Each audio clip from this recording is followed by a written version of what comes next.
Se ve bien. Ok, se me escucha, perfecto. Bueno, buenas tardes, señora presidenta. Por su intermedio, inicio la presentación de la Asociación Gremial AGRIT. Bueno, los comentarios iniciales. La AGRIT es un gremio que agrupa a la industria del riego y de elementos de drenaje en Chile. Abarcamos prácticamente la totalidad de las empresas que participan en la industria del riego, y también estamos agrupando a todos los consultores de la Comisión Nacional de Riego.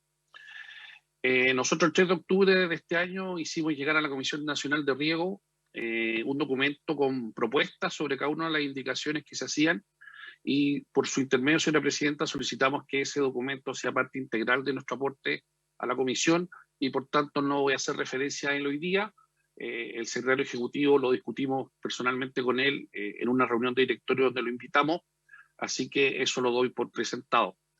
Ahora me voy a referir a algunas características especiales de lo que las modificaciones harían cambiar a lo que hoy día la Comisión Nacional de Riego como la conocemos. Bueno, la ley tiene 37 años de existencia, eso es irrefutable, es una ley que claramente requiere algún tipo de modificaciones, pero creemos que el grado de modificaciones tiene que ser coherente con las capacidades que tenga la Comisión Nacional de Riego. La ley 18.450 hoy día especifica que es una ley que su objetivo es incrementar la superficie regada del país, mejorar el abastecimiento del agua de riego, incentivar su uso más eficiente del agua e incorporar nuevos suelos a la explotación agrícola. Hoy día esa es la fotografía que tenemos de la ley. Las modificaciones que están propuestas por el Ministerio creemos que es una modificación prácticamente total a la ley de riego, porque convertiría a la Comisión Nacional de Riego en un ente bastante más articulador de muchas instancias que requieren coordinaciones con otros servicios y con otros ministerios. No estamos diciendo que no se haga, simplemente creemos que puede ser un poco peligroso hacer un cambio tan profundo y no hacerlo un poco más paulatino, pensando que es una ley que ha traído bastantes resultados a lo largo de los años.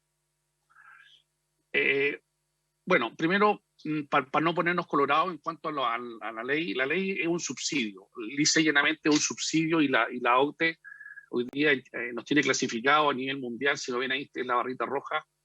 Esos son los subsidios que entrega la agricultura a Chile hoy día, y Noruega, Suiza, Islandia, Japón, que son los que se llevan prácticamente la totalidad de los subsidios a la agricultura, no dan muchas explicaciones. A nosotros como un pequeño país siempre se nos imponen un montón de reglas que son siempre las partes más malas de la normativa mundial, pero hoy día no hay que ponerse colorado. Hoy día Chile entrega subsidio a la agricultura, un subsidio que está bastante inferior a las grandes potencias.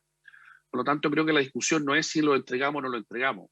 Hoy día la discusión es cuánto y cómo queremos entregarlo para que vaya en beneficio de los que más lo necesitan y que sea productivo para el conjunto del país. Así que yo creo que no es un tema hoy día plantearnos suspender la normativa, ni podríamos incluso aumentarla sin dar muchas explicaciones, pero es más o menos el panorama que tiene la OCDE en términos de subsidio agrícola a nivel global. La primera pregunta es que si se ha cumplido el objetivo de la ley. Bueno, aquí tenemos información fresca del censo 2021.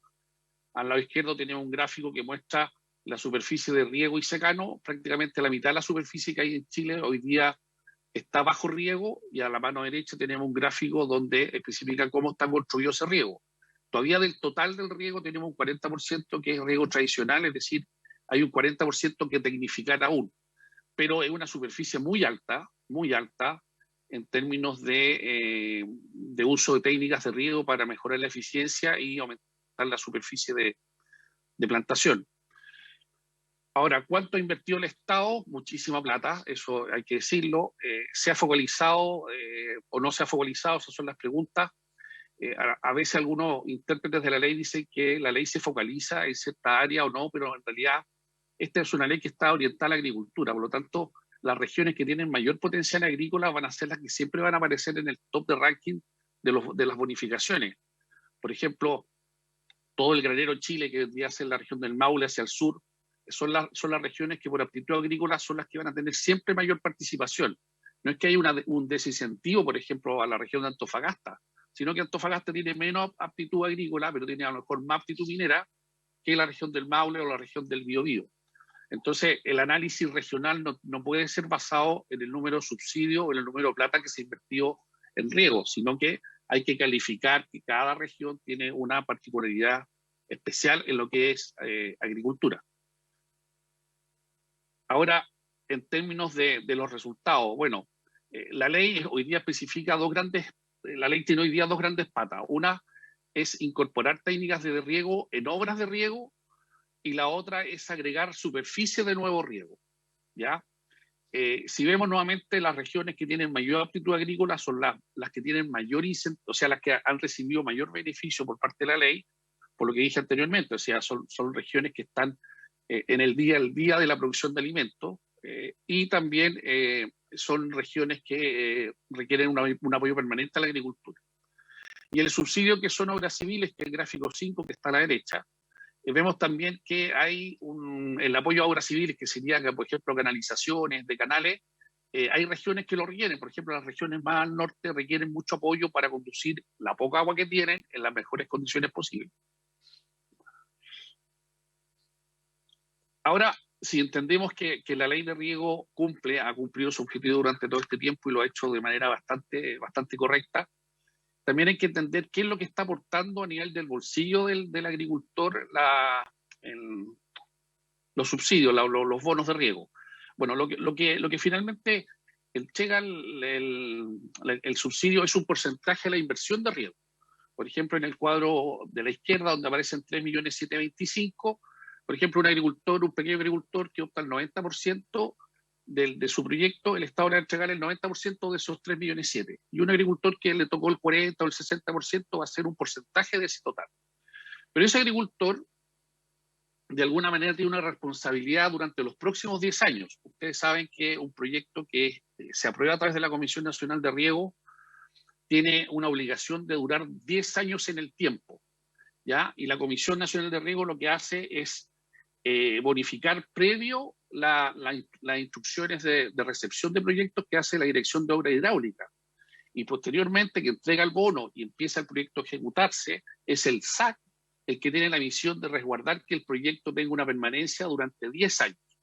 Entonces, cuando un pequeño agricultor o un gran agricultor o un mediano agricultor se presenta a la ley de riego y obtiene un subsidio, también adquiere una responsabilidad con esos fondos. Y esa responsabilidad es por 10 años. En el caso, por ejemplo, de los agricultores que tienen que cambiar líneas de riego, tienen que mantener el equipo, tienen que tener un capital anual para hacer mantención de su equipo. Es decir, hay un compromiso contractual y un compromiso monetario con el equipo riego. Entonces, un pequeño agricultor, por ejemplo, que a lo mejor se bonifica con un equipo riego, puede que en el corto plazo no tenga los recursos para mantener el equipo riego durante 10 años. Entonces, las preguntas son, ¿realmente queremos a lo mejor complicar a muchos agricultores que hoy día no tienen la capacidad de mantener equipos durante 10 años? ¿O puede modificar la normativa de tal manera que a lo mejor apoyémonos con la inversión, pero también con un porcentaje para mantener esos equipos durante 10 años? Esas son preguntas que nadie se hace, porque estas son las preguntas que uno aprende en la calle, trabajando día a día con los agricultores. Entonces, la ley tiene que tener la visión de que lo que ella está haciendo tiene que en algún minuto controlarse. Y hoy día el que controla ese procedimiento es el SAC.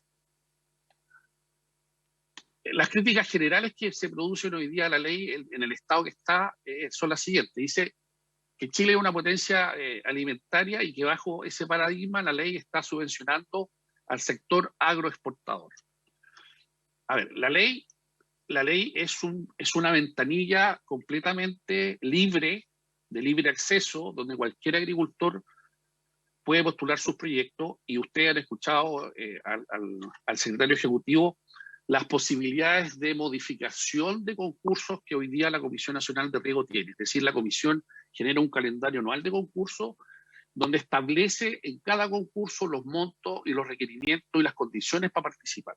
Por lo tanto, no es que la comisión o los concursos favorezcan al modelo agroexportador. Simplemente la gente cree que si se va a endeudar, ¿no es cierto?, poniendo una plantación de alguna especie, ¿no es cierto?, y el Estado le va a ayudar, me imagino que esos agricultores, por muy a lo mejor poca educación o poca experiencia tengan, saben que ellos tienen que salir con números azules para poder seguir sustentando su estilo de vida, ¿no es cierto? Ningún agricultor va a plantar un cultivo que le genere pérdidas.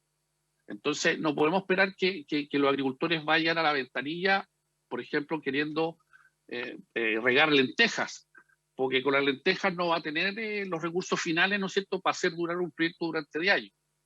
Lo otro, dice que la ley propicia la destrucción de ecosistemas. Yo estoy de acuerdo que hay casos, en los casos puntuales, donde se propicia, ¿no es cierto?, la destrucción a lo mejor de algunas quebradas para hacer plantaciones y esa gente viene presa directamente. O sea, no hay dobles lecturas por lo que la CNIL piensa. Pero sí creemos que hay momentos en los cuales, ante un escenario donde no hay explotación alguna, ni de minería, ni de agricultura, ni de nada, la agricultura sí se puede abrir una ventana, ¿no es cierto?, para hacer plantaciones en zonas donde hoy día pueden ser aprovechadas. Yo en lo personal estuve en la zona de Copiapó durante los incidentes de los aludes que se produjeron, y gran parte del éxito de no haber sacado miles de muertos en la ciudad de Copiapó fue que las laderas que hoy día tienen más de un 15% están plantadas con uva mesa. Esa uva mesa que está plantada al fondo del valle, en la localidad de Los Loros, hacia el fondo, hacia el embalse del Lautaro, hoy día pudo contener toda la cantidad de suelo que se iba a caer producto del derrumbe. Pero eso no lo dice la prensa, no lo dicen las autoridades, sino que uno lo ve, uno lo vivió, y uno dice, gracias a Dios llegaron estos empresarios a poder plantar acá, porque realmente esto habría sido una hecatombe de muertos si es que todo este suelo que se hubiera descolgó por la ladera hubiera terminado en la ciudad de Copiapó. Lo otro, también se hace una crítica sobre la seguridad alimentaria, es decir, este modelo que hay de agroexportador evita la seguridad alimentaria. O sea, he leído una cantidad de documentos de la OCDE altísima para esta presentación, y les digo que la seguridad alimentaria no va por el lado del riego. Es decir, hoy día la seguridad alimentaria, habría que ser demasiado egocentrista para pensar que el riego lo va a solucionar todo. El riego es una parte del proceso de producción agrícola. El productor agrícola requiere clima, requiere riego, requiere agua, requiere suelo, requiere tecnología, requiere pesticidas, requiere un montón de elementos que no son vía la Comisión Nacional de Riego. Y lo otro es incluir la dimensión ambiental, que a mí me parece correcto, pero me parece complicado en cómo esto podría operar. Recordemos que quien evalúa los proyectos de la Comisión Nacional de Riego son profesionales, ingenieros agrónomos, ingenieros civiles, que están en un escritorio sentados con una alta carpeta y están evaluando proyecto por proyecto. Entonces, no podemos dejar la responsabilidad a ellos de asumir una serie de parámetros nuevos que no tienen cómo ponderarlos. Es decir, como las laderas que van a estar en Melipilla son diferentes a las laderas que van a estar en Coquimbo, o las de Coquimbo sí se puede plantar y las de Melipilla no se puede plantar. Yo hace poco escuché a un senador muy preocupado de la región de Valparaíso que decía, si no me dejan plantar en laderas, mi región, yo tengo que votar en contra. Entonces, como las laderas de la quinta región sí van a ser posibles, pero otras no. Es muy difícil para un evaluador enfrentarse a una cantidad de disyuntivas para poder ponerle un puntaje a un proyecto. Lo otro, bueno, voy a resumir el tema. Aquí me voy a concentrar sobre todo, por ejemplo, el tema de devolver el agua. No sé si han entendido eso. El devolver el agua consiste en que si yo, por ejemplo, riego con 1 litro por segundo una hectárea de uva mesa, si yo presento un proyecto de 20 litros por segundo para 20 hectáreas de uva mesa, tengo que guardar un 20% de esos litros porque los tengo que devolver a la COFE. Es decir, hay un castigo a la tecnificación. Es como que dijéramos, miren, en el Senado han cambiado todas las ampolletas por ampolletas de LED para reducir el consumo energético, pero lo hicieron tan bien que la mitad del primer piso tienen que sacar todas esas ampolletas. Porque un castigo es lo mismo. Es decir, ustedes tienen 20 litros, pero no pueden usar los 20 porque lo hacen tan bien que los vamos a castigar y les vamos a quitar el 20% de esa agua. Entonces, es mejor no sacar el agua que devolverla. Entonces, ¿qué va a hacer el agricultor? Va a presentar un proyecto por 18 hectáreas, no por 20. ¿Qué va a pasar en el corto plazo? Que el 20% de la superficie no se va a presentar a los subsidios porque va a tener que reservar esa agua. Entonces, eso cuesta muchísimo entenderlo. Bueno, aquí yo voy a hacer un resumen. Hoy día con los nuevos datos que hay del Censo Nacional, hoy día hay una clasificación que se llama UCAS y UPAS. Los UCAS son unidades productivas de consumo que no genera venta y son menores a 2 hectáreas, y los UPA, que es una unidad productiva que genera venta y es mayor a 2 hectáreas. Si nosotros tomamos las cifras brutas y hacemos este análisis que hicimos nosotros acá, nos vamos a dar cuenta que finalmente las UPAs que están entre 5 a 10 hectáreas, es decir, las unidades productivas de 10 hectáreas hacia abajo, suman alrededor de 190.000 hectáreas. Si nosotros hiciéramos el cálculo con el rango que viene, que es de hasta 20 hectáreas, esto se duplicaría, pero no más que eso, ¿ya? Por lo tanto, la cantidad de UPAs que vendrían a ser bajo este nuevo formato como agricultura campesina no sería más de 300.000 hectáreas. Esta clasificación es nueva, yo la desconocía.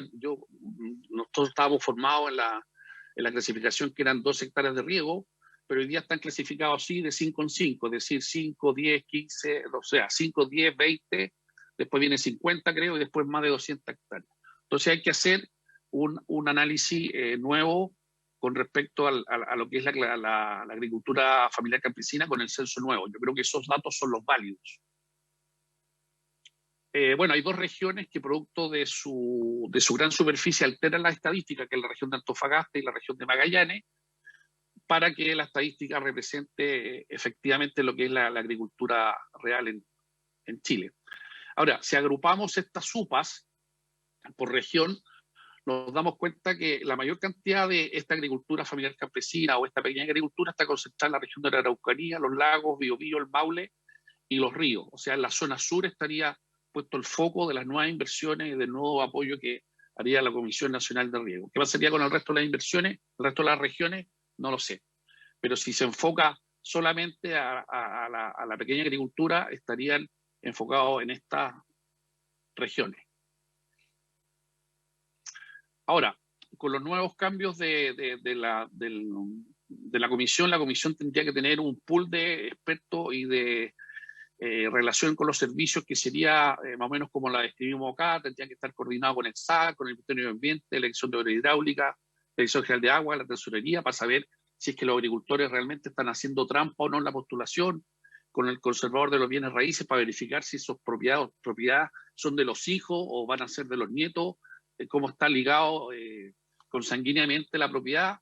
Servicio Nacional de Aduanas, porque también hay una parte de la ley que dice que la agroexportación no estaría en el foco, por lo tanto a lo mejor un agricultor cumple con todo, pero exporta su producción. Entonces el Servicio Nacional de Aduanas tendría que decirnos que ese exportador es un agroexportador. Ministerio de Ciencia y Tecnología relacionado con la eficiencia del riego. El Servicio de Puestos Internos para verificar que si sus declaraciones anuales corresponden a las ventas realmente que hizo. Y con ProChile, porque ProChile también es el que impulsa, ¿no es cierto?, la exportación de nuestros productos agrícolas. Tendríamos que decirle a ProChile que va a tener a lo mejor una reducción en su producción de fruta al exterior, que a lo mejor puede que ni siquiera exista, pero sí al menos debería tener algún grado de coordinación. Aquí está el detalle más o menos de cada uno de los que les comenté recién. Y aquí hay algo que dice la propuesta, dice por ejemplo que hay que fomentar los cultivos tradicionales, y habla de las legumbres, habla de la lenteja, el garbanzo, por ahí lo leí, con unas estadísticas del año 80.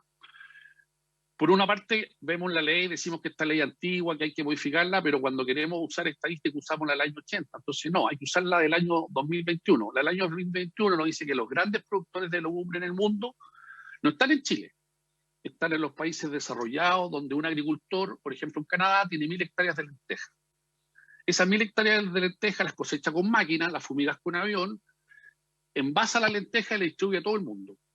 ¿Qué agricultor en Chile va a querer producir lentejas si no tiene ninguna posibilidad económica de competir con la lenteja que viene de Canadá?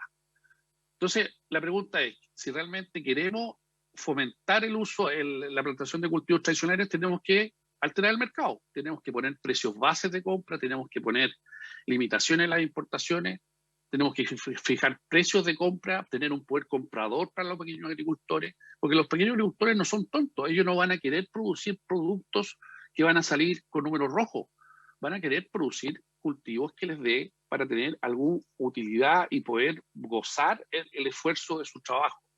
Entonces, no usemos estadísticas del año 80, cuando realmente lo que tenemos que ver es cómo Chile está inserto a nivel mundial. Hoy día hay cosas que nosotros no vamos a producir porque no somos competitivos, tenemos que comprarlas. Si el Estado quiere hacerse parte de esa producción, lo va a tener que hacer él. Él va a tener que hacer la producción de legumbres, ¿no es cierto? Y esos costos los va a tener que pagar y va a tener que asumir las pérdidas. Pero la realidad es que ningún pequeño agricultor, ni mediano, ni gran agricultor va a querer meterse en proyectos donde va a perder plata. Finalmente, y con esto termino, por su intermedio, Presidenta, Chile, esto es el mapa climático de Chile. Nosotros, como asociación gremial, gran parte son agricultores, otros son ingenieros dedicados a otras áreas, pero este es lo que nos tocó, esto es lo que Dios nos regaló. Dios nos regaló un país con una variabilidad climática tremenda, ¿no es cierto? No quise poner aquí la variedad de suelos, que es igualmente compleja, pero Chile se autodefinió como un país agrícola. A lo mejor se tuvo que definir como un país marítimo, pero se definió como un país agrícola. Y esa impronta que tiene el agricultor chileno, esas ganas de hacer bien, esas ganas de producir, esas ganas de sacar la superficie con los mejores cultivos para nosotros o para exportarlos, tenemos inserto en nuestro código genético este mapa climático y estamos dispuestos, y yo sé que muchos agricultores están dispuestos a plantar donde sea necesario plantar y a cultivar donde sea necesario cultivar para el bien de Chile, para el bien de su familia y para el bien de las regiones. Entonces, nosotros como gremio creemos que esta normativa puede que no nos afecte, porque finalmente lo que más nos va a afectar son la inflación y la paralización de inversiones en el área agrícola. Pero sí creemos que tanto cambio a una comisión que ha andado bastante bien nos parece riesgoso, y si se hacen cambios, que se hagan de manera paulatina y con la mano puesta en el corazón, que tenemos que trabajar todos para el mismo lado, pero no podemos convertir hoy día la Comisión Nacional de Riego en un super servicio, porque lo más probable es que no le den ni los recursos ni las capacidades hoy día actualmente que tiene. Sí, a lo mejor un cambio de mediano plazo. Muchas gracias. Esta fue la presentación.